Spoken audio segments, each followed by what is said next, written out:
नमस्कार. जय महाराष्ट्र.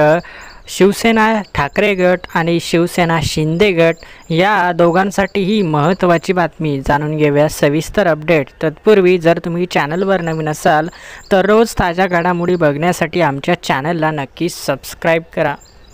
ठाकरे गटाकडून दसरा मेळाव्यासाठी शिवाजी पार्क मैदान मिळावं यासाठी मुंबई महापालिकेला अर्ज करण्यात आला आहे. या अर्जासोबतच मागील 8 महिन्यात 3 स्मरणपत्र देखील देण्यात आली आहेत.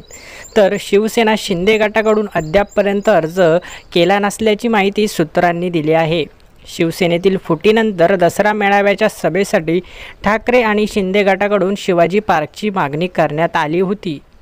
त्यावेळी मुंबई महापालिकेने ठाकरे गटाला सभेसाठी परवानगी दिली होती.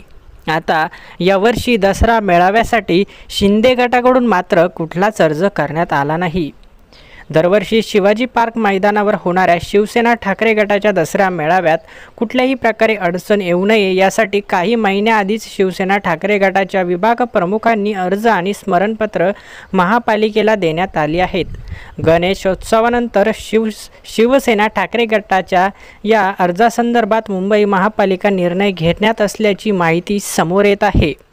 आता ही ठाकरे गटासाठी तर आनंदाची बातमी आहेच की मैदानासाठी शिंदे गटाकडून कुठलाही अर्ज करण्यात आलेला नाही. परंतु आता शिंदे गट अर्ज करतं का, नेमकी मैदान कोणाला मिळतं हे देखील बघणं महत्त्वाचं ठरणार आहे. कारण आता सत्ता ही शिंदे गटाकडे आहे. त्यामुळे आता काय होतं हे बघणं महत्त्वाचं ठरणार आहे. नेहमीप्रमाणे दसरा मेळावा हा ठाकरे गटाचा शिवाजी पार्क मैदानावरच होतो की दुसरीकडे जातो हे बघणं महत्त्वाचं ठरणार आहे. परंतु अद्यापपर्यंत शिंदे गटाने अर्ज केला नसल्यामुळे ही ठाकरे गटासाठी आनंदाची बातमी ठरत आहे. आपल्याला काय वाटतं, कोणाचा दसरा मेळावा कुठे होईल याबाबत आम्हाला कमेंट्स बॉक्समध्ये माहिती नक्की द्या. धन्यवाद.